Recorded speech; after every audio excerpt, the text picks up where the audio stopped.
ومن سيئات أعمالنا من يهده الله فلا مضل له ومن يضلل فلا هادي له ونشهد أن لا إله إلا الله وحده لا شريك له ونشهد أن سيدنا وسندنا وحبيبنا ومولانا محمدا عبده ورسوله صلى الله تعالى عليه وعلى آله وأصحابه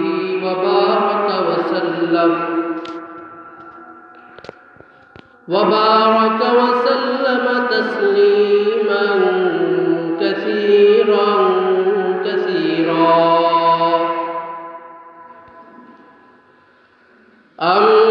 أما بعد فأعوذ بالله من الشيطان الرجيم بسم الله الرحمن الرحيم يا أيها الذين آمنوا توبوا إلى الله توبة نصوحا عسى ربكم أن يكفر عنكم سيئاتكم ويدخلكم جنات تجري من تحتها الأنهار يوم لا يخزي الله النبي والذين آمنوا معه نورهم يسعى بين أيديهم وبأيمانهم يقولون ربنا أتمم لنا نورنا واغفر لنا إنك على كل شيء قدير وقال رسول الله صلى الله عليه وسلم يا أيها الناس توبوا إلى الله واستغفروه فإني أتوب في اليوم 100 مرة أو كما قال عليه الصلاة والسلام بارك الله لنا ولكم في القرآن العظيم ونفعنا وإياكم بالآيات والذكر الحكيم والحمد لله رب العالمين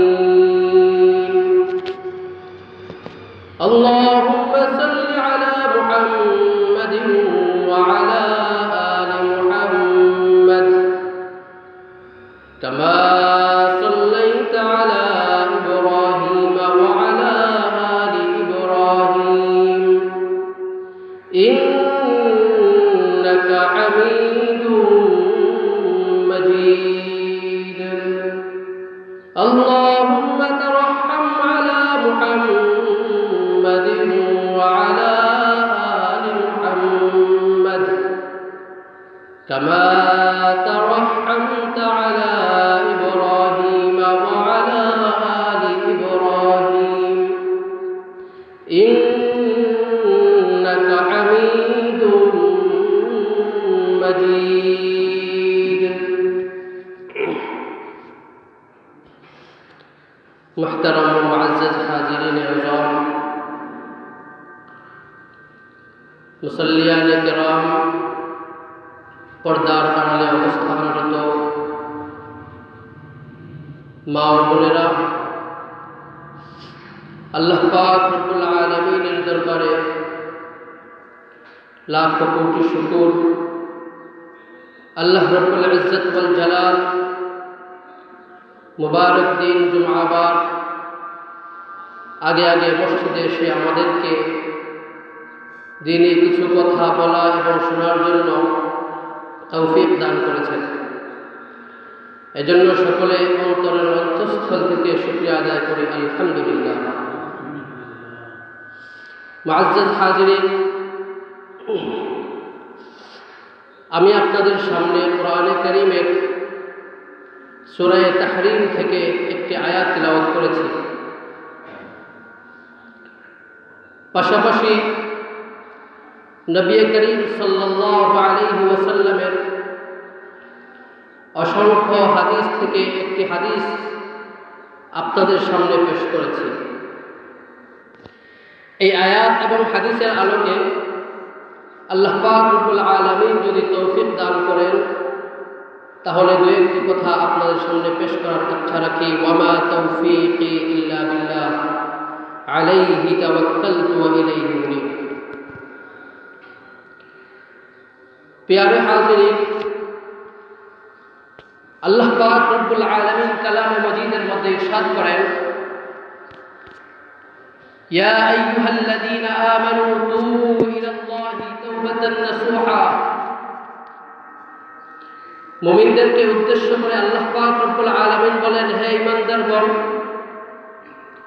তোমরা আল্লাহ পাক রব্বুল আলামিনের কাছে অন্তরের অন্তঃস্থল থেকে খাঁটি নিয়তে ইখলাসের সাথে তওবা করো।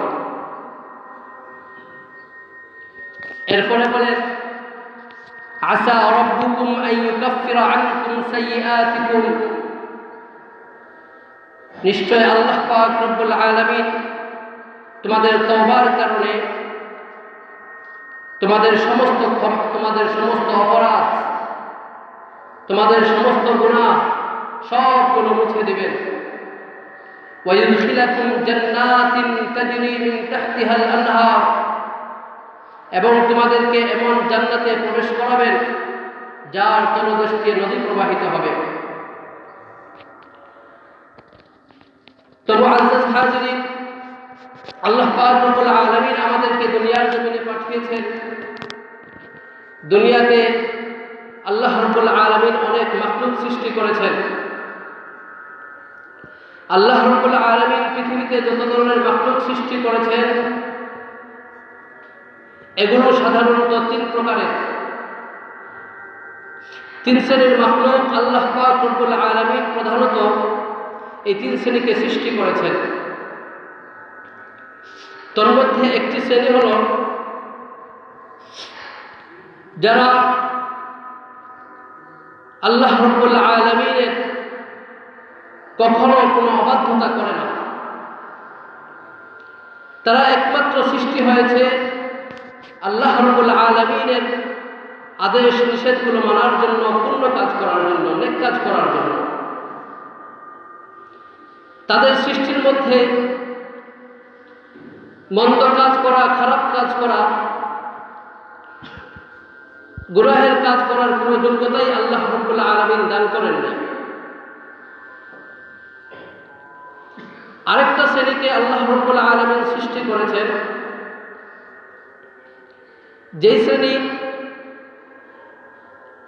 আল্লাহ রব্বুল আলামিন তাদেরকে গুনাহ করার যোগ্যতাও দান করেননি, ভালো কাজ করার যোগ্যতাও দান করেননি। ভালো কাজ করলে কি সফলতা আসবে, মন্দ কাজ করলে কি পরিণতি ভোগ করতে হবে, এই সব কিছুর ব্যাপারে তাদের কোনো অনুভূতি নেই। তারা এই ব্যাপারে কিছুই বলতে পারে না। গুনাহের স্বাদ, নেক কাজের আস্বাদ কোনো কিছুই তারা অনুধাবন করতে পারে না। আরেকটা শ্রেণী আল্লাহ রব্বুল আলামিন সৃষ্টি করেছেন, যেই শ্রেণী নেক কাজও করতে পারে, বদ কাজও করতে পারে। ভালো কাজের যোগ্যতাও তার মধ্যে রয়েছে, মন্দ আমল করারও যোগ্যতা তার মধ্যে রয়েছে। ইচ্ছা করলে সে ভালো কাজও করতে পারে, ইচ্ছে করলে খারাপ কাজও করতে পারে।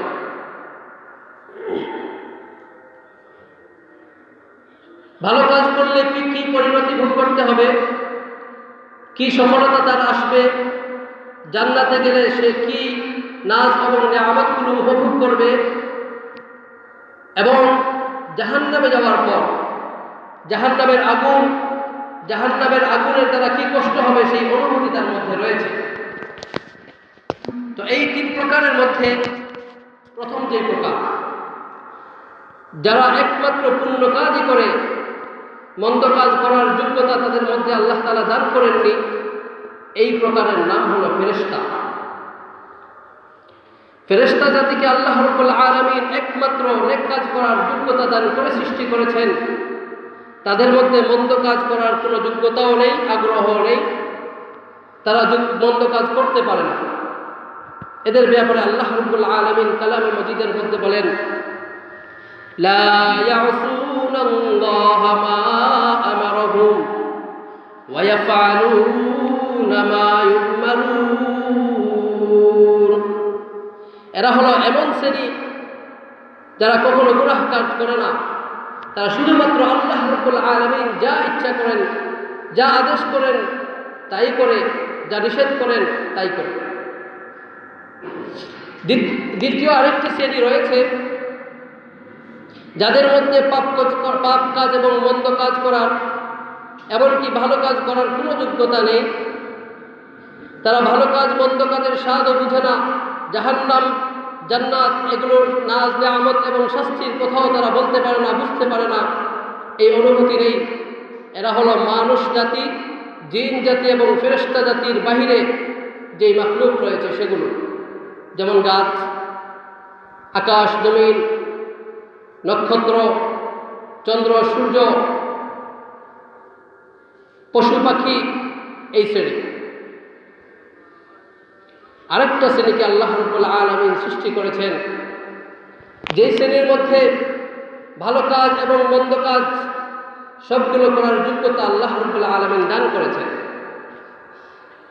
ভালো কাজ করার প্রতিফল সে কী পাবে, মন্দ কাজ করলে কি পরিণতি ভোগ করতে হবে, ভালো কাজের স্বাদ, মন্দ কাজের স্বাদ, জান্নাত জাহান্নামের অনুভূতি, শাস্তি এবং নিয়ামতের অনুভূতি তার মধ্যে রয়েছে। এই জাতি হলো মানব জাতি এবং জিন জাতি। এই জাতিকে আল্লাহ পাক রব্বুল আলামিন সৃষ্টি করেছেন, তবে তাদেরকে ভালো কাজ এবং মন্দ কাজ করার উভয়টির যোগ্যতা আল্লাহ রাব্বুল আলামিন দিয়েই দুনিয়ার মধ্যে প্রেরণ করেছেন। মানব জাতি, এই জাতির মধ্যেও আবার 2টি শ্রেণী রয়েছে। একটি শ্রেণীর নাম হলো আম্বিয়া আলাইহিমুস সালাম,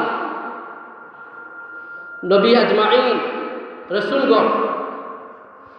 এই শ্রেণীর মধ্যে আল্লাহ পাক রব্বুল আলামিন মানব হিসেবে সৃষ্টিত করেছেন, সেই জন্য ভালো কাজ এবং মন্দ কাজ উভয়টি করার যোগ্যতা আল্লাহ তাআলা দান করেছেন, কিন্তু তারা ভালো কাজ ছাড়া কোনো মন্দ কাজ করেন না।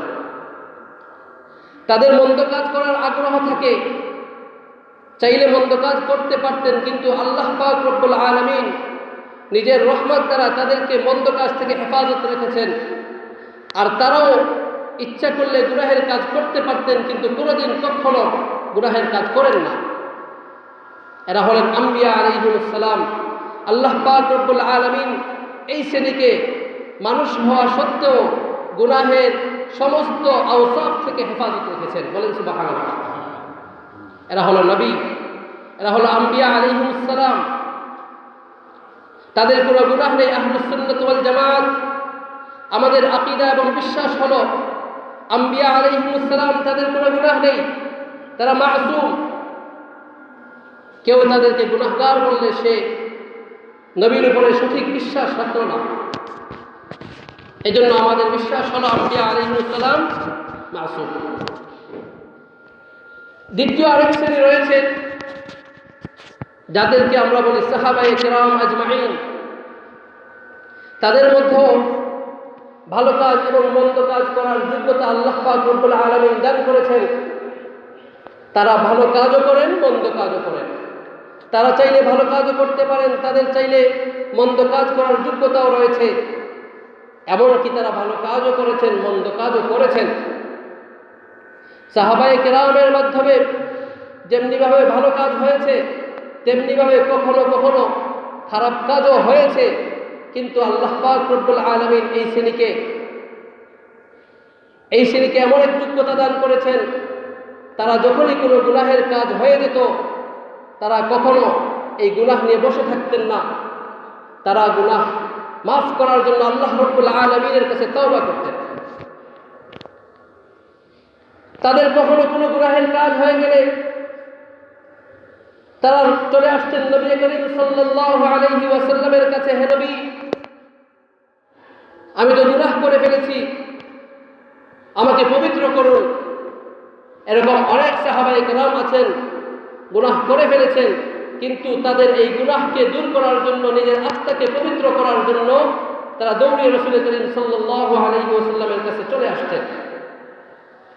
এমন এমন গুনাহ ও সাহাবায়ে কেরাম করেছেন, এমন এমন ভুল কাজও করেছেন, এটা আল্লাহ পাক রব্বুল আলামিন কখনো কখনো সাহাবায়ে কেরামকে দিয়ে কিছু গুনাহ করিয়েছেন। কেন?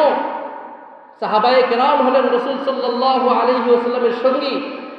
তাদেরকে দিয়ে দ্বীনের বার্তা, দ্বীনের মাসআলা মাসাইল পুরা উম্মায়ে মুসলিমাকে কিয়ামত পর্যন্ত এদের দ্বারা মাসআলা মাসাইল বের করে তাদেরকে দ্বীনের সঠিক মাসআলা, সঠিক দ্বীন বুঝাতে হবে। এই জন্য আল্লাহ রাব্বুল আলামিন তাদেরকে নবী করিম সাল্লাল্লাহু আলাইহি ওয়াসাল্লামের সাহাবায়ে কেরাম বানিয়েছেন এবং তাদের যে সমস্ত ভুল হয়েছে এই ভুলগুলোকে সংশোধন করার পথ দেখিয়ে দিয়েছেন। যদি সাহাবায়ে কেরাম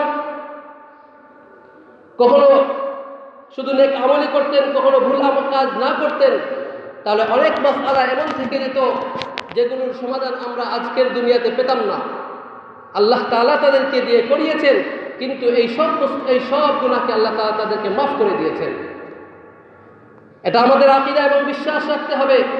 সাহাবায়ে কেরাম কখনো গুনাহ করেছেন ঠিক, কিন্তু আল্লাহ তাআলা তাদের এই গুনাহগুলো বাকি রাখেননি, অবশিষ্ট রাখেননি। আল্লাহ তাআলা কোরআনে কারীমের মধ্যে ইরশাদ করেন, রাদিয়াল্লাহু আনহুম ওয়া রাদু আনহু। আল্লাহ তাআলা এই সমস্ত সাহাবায়ে কেরামের উপরে সন্তুষ্ট হয়ে গেছেন। এবং এমনকি আল্লাহ তাআলা একাই সন্তুষ্ট হননি, সাহাবায়ে কেরামও আল্লাহ তাআলার উপরে সন্তুষ্ট হয়ে গেছেন। এই সমস্ত সাহাবায়ে কেরামকে আল্লাহ পাক রব্বুল আলামিন বিভিন্ন সময় বিভিন্ন ভুল কাজ করিয়ে পরীক্ষা নিয়েছেন। এজন্য আল্লাহ তাআলা বলেন কোরআনে কারীমের মধ্যে, দেখেন কি বলেন, উলাইকা ইমতাহানাল্লাহু কুলুবাহুম লিত্তাকওয়া। এই শ্রেণী এমন এক শ্রেণী যাদেরকে আল্লাহ পাক রব্বুল আলামিন পরীক্ষা করেছেন।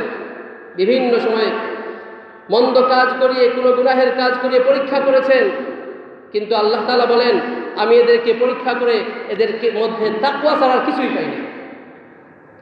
এদেরকে যা পাইছি তারা সব কাজ করেছে একমাত্র আল্লাহ তাআলাকে রাজি এবং খুশি করার জন্য। এদের তাকওয়া ছাড়া আর কিছু নেই এদের মধ্যে। এজন্য সাহাবায়ে কেরাম তো সমালোচনার ঊর্ধ্বে।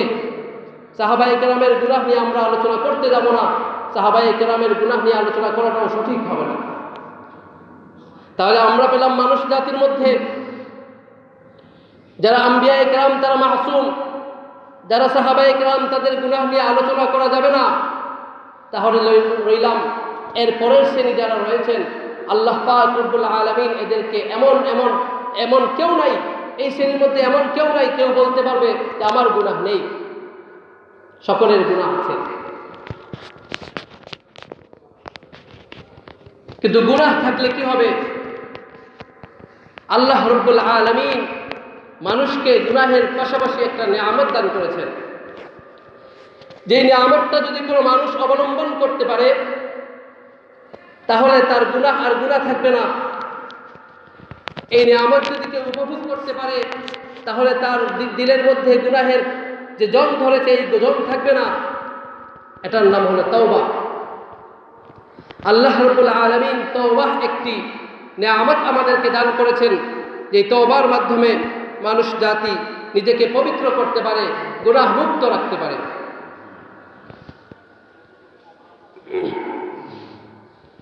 তো আল্লাহ পাক রব্বুল আলামিন মানুষকে যে এই যোগ্যতা দান করেছেন, মানুষ গুনাহ করবে, এটা আল্লাহ তাআলার সৃষ্টির মধ্যে, মানুষের সৃষ্টির মধ্যে এই উপাদানটা তৈরি করে দিয়েছেন যে মানুষ জাতি গুনাহ করবে। এমনকি আমরা জানি আমাদের আদি পিতা হযরত আদম আলাইহিস সালাম এবং আমাদের মা হযরত হাওয়া আলাইহিস সালাম জান্নাতের মধ্যে ছিলেন। শয়তান তাদেরকে ধোঁকা দিল, জাহান্নাম থেকে বের করে জান্নাত থেকে বের করে ফেললো। আল্লাহ পাক রব্বুল আলামিন ও শয়তানকে বিতাড়িত করে বললেন, যাও, তুমি আর জান্নাতে থাকতে পারবে না, তুমি চলে যাও। বিতাড়িত মরদুদ শয়তান তখন আল্লাহ রব্বুল আলামিনের কাছে চ্যালেঞ্জ করেছিল, লাউহিয়ান্নাহুম আজমাইন, হে আল্লাহ, আপনি তো আমাকে জান্নাত থেকে বের করে দিচ্ছেন, তবে চ্যালেঞ্জ করলাম, আমি দুনিয়ার জমিনে গিয়ে এভাবে বসে থাকবো না। আপনি যে সমস্ত আদম সন্তানকে আপনার ইবাদতের জন্য সৃষ্টি করেছেন, এই জাতিকে আমি ধোঁকা দিব সব সময়, এদেরকে আপনার আমল করতে আমি দিব না, এদেরকে আমি নেক কাজ করতে দিব না, তবে ইল্লা ইবাদাকাল মুখলাসিন, তবে আপনার একনিষ্ঠ বান্দা যারা, তাদেরকে আমি কিচ্ছু করতে পারবো না। তো যেহেতু আল্লাহ পাক রব্বুল আলামিনের কাছে শয়তান চ্যালেঞ্জ করেছে, আল্লাহ পাক রব্বুল আলামিন মানুষকে এই তওবার মতো একটা নিয়ামত দান করেছেন। যখনই কোনো গুনাহ হয়ে যাবে, আল্লাহ রব্বুল আলামিনের কাছে যদি আমরা তওবা করে ফেলি, আল্লাহ তাআলা আমাদের তওবা কবুল করবেন। মুআজ্জাজ হাজিরিন, এই জন্য আল্লাহ পাক রব্বুল আলামিন এই যে তওবার সুযোগ দান করেছেন, আমরা কতক্ষণ তওবা করতে পারব? আমাদের তওবা করার সময়টা কোন সময় তওবা করা যাবে, কতক্ষণ তওবা করা যাবে, কোন সময় পর্যন্ত তওবা করার সুযোগ আছে? হাদিসের মধ্যে হযরত ওমর রাদিয়াল্লাহু তাআলা আনহু ইরশাদ করেন যে মানুষ ততক্ষণ পর্যন্ত তওবা করতে পারবে যতক্ষণ পর্যন্ত তার মধ্যে মৃত্যুর আলামত প্রকাশ না পাবে। অর্থাৎ একজন মানুষ ততক্ষণ পর্যন্ত তওবা করতে পারবে যতক্ষণ পর্যন্ত তার মধ্যে মৃত্যুর আলামত প্রকাশ না পেয়েছে। মৃত্যুর আলামত মানে এইমাত্র আমি মরে যাব, এমন একটা হালত আমার মধ্যে তৈরি হয়েছে, আমার আর বাঁচার কোনো উপায় নাই, এটা হলো মৃত্যুর আলামত। মৃত্যুর যন্ত্রণা শুরু হয়ে গেছে। মৃত্যুর যন্ত্রণা শুরু হওয়ার আগ পর্যন্ত একজন মানুষ ইচ্ছা করলে তওবা করতে পারবে, কিন্তু মৃত্যুর যন্ত্রণা, মৃত্যুর আলামত প্রকাশ হয়ে যাওয়ার পরে আর তওবা করার সুযোগ থাকবে না। তওবা করলেও আল্লাহ তাআলা কবুল করবেন না। যত তওবা করার দরকার, এই মৃত্যুর আলামত প্রকাশ হওয়ার আগ পর্যন্ত আমাদেরকে তওবা করতে হবে। আমরা জানি ফিরআউন হযরত মূসা আলাইহিস সালাতু ওয়াস সালামকে ধাওয়া করেছিল। ধাওয়া করতে করতে এক পর্যায়ে নদীর মধ্যে, সমুদ্রের মধ্যে আটকে পড়ল। আর তখন দুই পাশ থেকে পানি এসে ফিরআউনকে ডুবিয়ে ফেলল। এমনভাবে পানি তাকে আগ্রাসন করল, ফিরআউন আর বাঁচার আশা রাখে নাই। ফিরআউনের এমন অবস্থা হয়েছিল, সে নিশ্চিত আর আমার বাঁচার সুযোগ নাই। তখন সে কি করেছিল? বলেছিল, আমি ঈমান আনলাম সেই সত্তার উপরে। কোরআনে কারীমের মধ্যে আল্লাহ পাক রব্বুল আলামিন এই ঘটনা তুলে ধরেছেন, আমানতু বিল্লাযী আমানাত বিহি বানু ইসরাঈল, আমি সেই সত্তার উপরে ঈমান আনলাম। আরে দেখেন, ফিরআউন কে ছিল? ফিরআউন ছিল তো সেই সত্তা, সেই ব্যক্তি যে সারা জীবন নিজেকে রব প্রকাশ করেছিল, নিজেই রব, আনা রব্বুকুমুল আ'লা বলেছিল।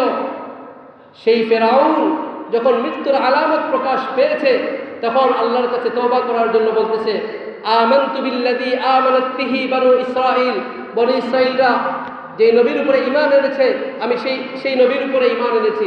আমি বনি ইসরাঈল যে রবের উপরে ঈমান এনেছে, আমিও সেই রবের উপরে ঈমান আনলাম।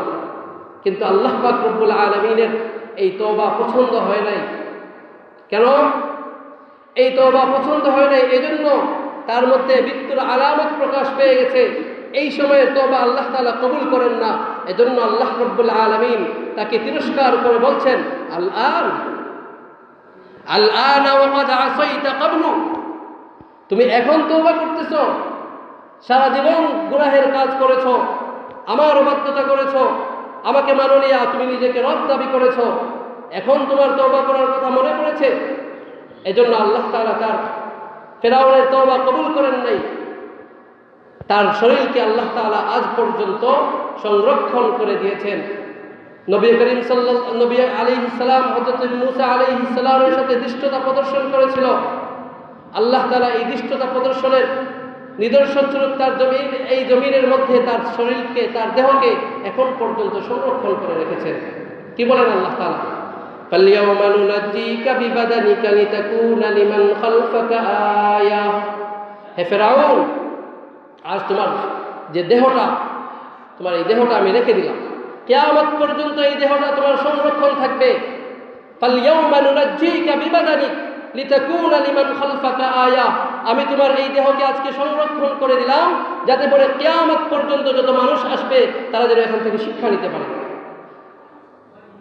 নবী আলাইহিস সালামকে কষ্ট দিয়েছো, ফালইয়াউমা নুনাজ্জিকা বিবাদানিকা লিতাকুনা লিমান খালফাকা আয়া। এজন্য আজ পর্যন্ত ফেরাউনের লাশ সংরক্ষণ আছে না? হ্যাঁ, আছে। এজন্য আমাদের শিক্ষা গ্রহণ করতে হবে এখান থেকে, এবং এখান থেকে এই শিক্ষাও আমরা পেলাম যে আমি তওবা কতক্ষণ পর্যন্ত করতে পারবো?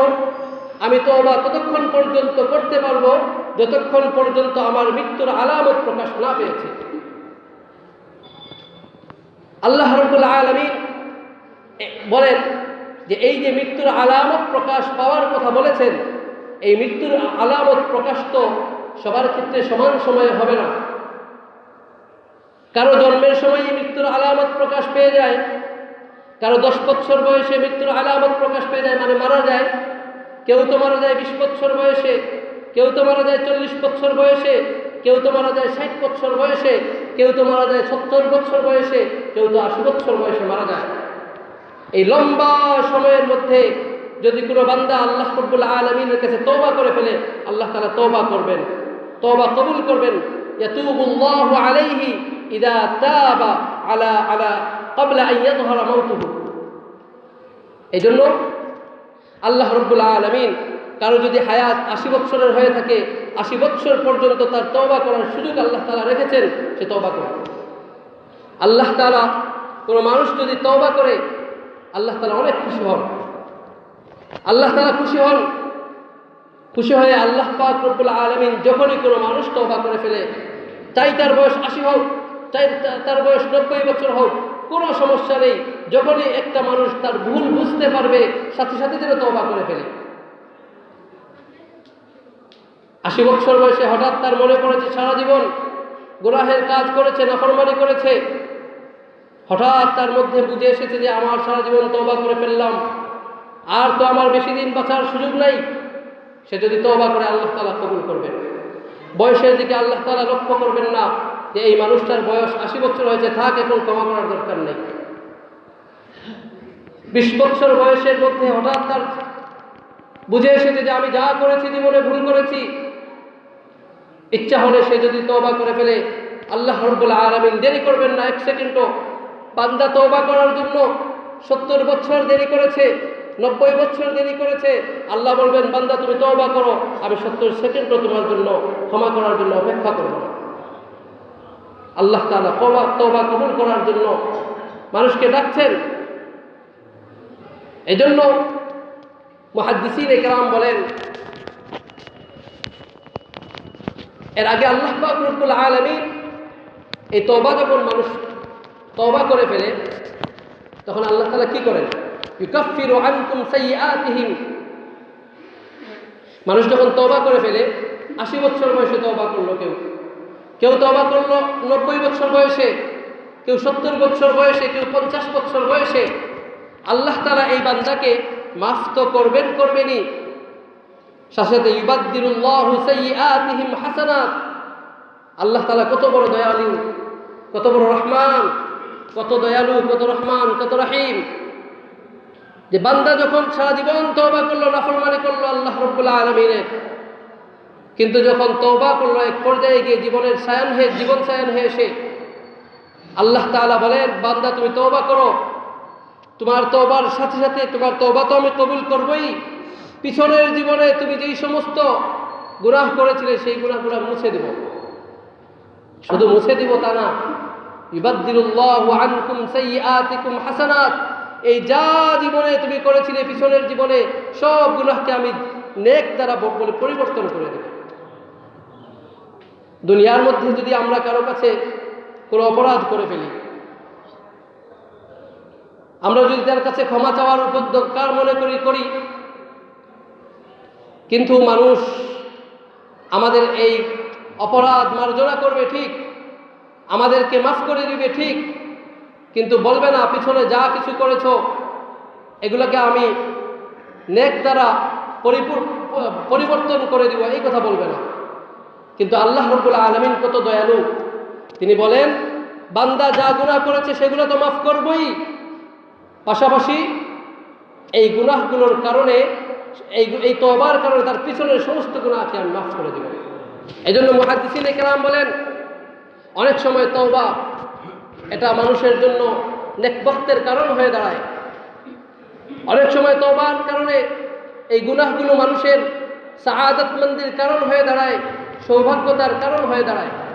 কারণ বান্দা যখন তওবা করবে পিছনের সমস্ত গুনাহ আল্লাহ তাআলা মাফ করে দিবেন, আর পিছনের সমস্ত গুনাহকে আল্লাহ তাআলা নেক দ্বারা পরিবর্তন করে দিবেন। এর মানে হলো পিছনে তো সে এমনও হতে পারত একটা বান্দা পিছনে অনেক গুনাহ করেছে, কিন্তু গুনাহ এবং নেক সব কিছুই থাকতো, সবগুলো নেক দ্বারা পরিবর্তন হতো না। কিন্তু আল্লাহ তাআলা করলেন কি, এই নিয়ামত এই তওবার কারণে তার গুনাহ তো মাফ করলেন, পিছনের গুনাহও মাফ করে দিলেন। এটা একটা পুরস্কার। এজন্য নেক আমল অনেক সময় আল্লাহ তাআলার কাছে, আবার নেক আমল অনেক সময় মানুষের জন্য ক্ষতিরও কারণ হয়ে দাঁড়াতে পারে যদি তার মধ্যে অহংকার চলে আসে। দুনিয়ার মধ্যে আমরা অনেক নেক আমল করি, নেক আমল করার কারণে আমাদের মধ্যে অহংকার চলে আসে। একদিকে বদ আমল করার কারণে কারো সৌভাগ্যের কারণ হয়, কারণ তার তওবা নসিব হয়। অপরদিকে আরো কারো মধ্যে ভালো কাজ করার কারণে তার মধ্যে অহংকার তৈরি হয়ে যায়। হায় আমি কত নামাজ পড়েছি জীবনে, কত সদকা করলাম জীবনে, কত মানুষের উপকার করলাম, কত ইবাদত করলাম, কপাল ঘা করে ফেলছি সারা জীবন তওবা ইবাদত করতে করতে অহংকার চলে আসে। এই অহংকারের কারণে আল্লাহ পাক রব্বুল আলামিন ইন্নাল্লাহা লা ইউহিব্বুল মুতাকাব্বিরিন, আল্লাহ তাআলা অহংকার যারা করে তাদেরকে পছন্দ করেন না।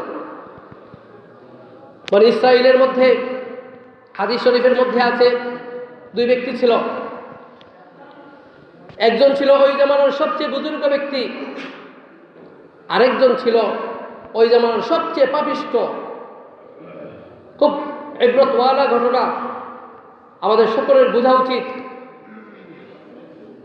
দুই ব্যক্তি ছিল, এক ব্যক্তি সবচেয়ে খারাপ ব্যক্তি ছিল, আরেক ব্যক্তি ছিল নেককার। তো একবার এই দুই ব্যক্তির মধ্যে দুইজনই একটা মরুভূমির মধ্যে অবস্থান করছিল। ওই সময়ে যে বদকার যে ব্যক্তিটা ছিল, প্রচণ্ড রোদের কারণে তার উপরে সূর্যের তাপ পড়তেছিল আর সে খুব কষ্ট করতেছিল। পাশে আরেক ব্যক্তি, যে ব্যক্তি ওই জামানার সবচেয়ে বুজুর্গ ব্যক্তি, সে লক্ষ্য করল তো ওই বুজুর্গ ব্যক্তির উপরে একখণ্ড মেঘের ছায়া তার উপরে পড়তেছে, তার কোনো রোদের তাপ তার উপরে শরীরে পড়তেছে না, কি আরামের মধ্যে আছে। তখন এই বদকার ব্যক্তি তার আফসোস হলো, হায় হায় আমি কি করলাম সারা জীবন, আমি যদি ওই লোকটার মতো নেককার হতাম তাহলে তো আমারও আজকে এইভাবে একটা মেঘখণ্ড এসে আমাকেও ছায়া দিত, আজকে আমি কি কষ্টই না করতেছি। লম্বা ঘটনা আমি সংক্ষিপ্ত আকারে বলছি। তো এক পর্যায়ে এই বদকার লোকটা বলল, তাহলে আমি যাই ওই নেককার লোকের কাছে, হয়তো গেলে তিনি আমাকে এমন কিছু সিস্টেম বলে দিবেন যাতে আমিও ভালো হয়ে যাব। কিন্তু দেখেন এই ব্যক্তি যখন ওই নেককার লোকের কাছে গেল, নেককার লোকের মধ্যে অহংকার চলে আসলো, বলল হায় হায়, এই লোকের শরীরে হয়তো দুর্গন্ধ ছিল, ময়লা আবর্জনা ছিল, তিনি দূরে সরিয়ে দিলেন, কাছে জায়গা দিলেন না। তখন আসমান থেকে একটা গায়বী আওয়াজ আল্লাহ রাব্বুল আলামিনের পক্ষ থেকে আসলো, হে আল্লাহর বান্দা, আজকে আমি একটা সিদ্ধান্ত নিলাম, তোমার এবং এই যে বদকার লোক, এই দুই লোকের জীবনের যত পিছনের যত নেক আমল এবং বদ আমল আছে সব আমি শূন্য করে দিলাম। তুমি যত জীবনে যত নেক আমল করেছো সব আমি মুছে দিলাম, তোমার নেক আমল আর নেক আমল আমি রাখলাম না। এবং এই বদকার লোক যে সারা জীবন গুনাহের কাজ করেছে, এই লোকের জীবনের পিছনের যত গুনাহ করেছে সব আমি মুছে দিলাম। আজকে থেকে তোমরা দুইজন একসাথে নতুনভাবে জীবনযাপন শুরু করবে, নতুনভাবে নতুন আমল করা শুরু করবে। এখন যদি কেউ বেশি আমল করো জান্নাতে যাবা, এখন যদি কেউ বেশি খারাপ কাজ করো জাহান্নামে যাবে। লাভ হলো কার? লাভ হলো কার? যেই লোক পাপিষ্ঠ ছিল সেই লোকের লাভ হয়ে গেল। কেন? সে তওবা করার ইচ্ছা তার মধ্যে লালন করেছিল। আল্লাহ পাক রব্বুল আলামিন এই ঘটনা থেকে আমাদেরকে ইবরত দিয়ে এই কথা ইবরত নেওয়ার তৌফিক দান করুক যে আমি নেক আমল করতে পারতেছি এই জন্য অহংকার আনা চলবে না, আমি ভালো কাজ করতেছি এই জন্য অহংকার আনলে চলবে না, আমি নেক আমল করতেছি এই জন্য আল্লাহর শুকরিয়া আদায় করার দরকার। আল্লাহ তাআলা আমাকে তৌফিক দান করেছেন। আর যদি খারাপ কাজ, মন্দ কাজ, গুনাহের কাজ করে ফেলি তাহলে আমাকে অবশ্যই তওবা করতে হবে। তওবা করার জন্য কোনো সময়ের দরকার নাই। তওবা করার জন্য একটা বিশেষ একটা মুহূর্তকে সাজিয়ে গুছিয়ে নিয়ে যাওয়ার দরকার নেই। যখনই তোমার অনুভূতি আসবে যে আমার গুনাহ হয়ে গেছে, সাথে সাথে আল্লাহ রাব্বুল আলামিনের ইচ্ছা হলো তুমি মাফ চেয়ে নাও আল্লাহ তাআলার কাছে। হ্যাঁ, যদি ওযু করে নেন, ওযু করে তওবা করেন সেটা ভালো। যদি ওযু করে 2 রাকাত নামাজ পড়ে তওবা করেন তাহলে আরো ভালো। যদি কোনো আল্লাহওয়ালা বুজুর্গের কাছে গিয়ে তওবা করেন তাহলে আরো ভালো। কিন্তু এটার জন্য দেরি করা যাবে না। যখনই তোমার মধ্যে গুনাহের উদ্রেক চলে আসবে, গুনাহ করে ফেলবে, সাথে সাথে আল্লাহ তাআলার কাছে তওবা করো। এজন্য আমাদেরকে খালিস নিয়তে তওবা করতে হবে। আল্লাহ রাব্বুল আলামিন যারা তওবা করে তাদেরকে খুব পছন্দ করেন। আল্লাহ তাআলা তো বলেন যদি তোমরা তওবা না করো, গুনাহ না করো তাহলে তো আল্লাহ তাআলা তো আমাদেরকে গুনাহের তৌফিক দিয়েছেন, যোগ্যতা দিয়েছেন। আমরা গুনাহ করবো আর আল্লাহ তাআলার ইচ্ছা হলো বান্দা গুনাহ করবে আর আবার ফিরে আসবে, এসে আল্লাহ তাআলার কাছে তওবা করবে, আল্লাহ তাআলা মাফ করে দিবেন। এজন্য আমাদেরকে সবসময় তওবার জন্য প্রস্তুত থাকতে হবে।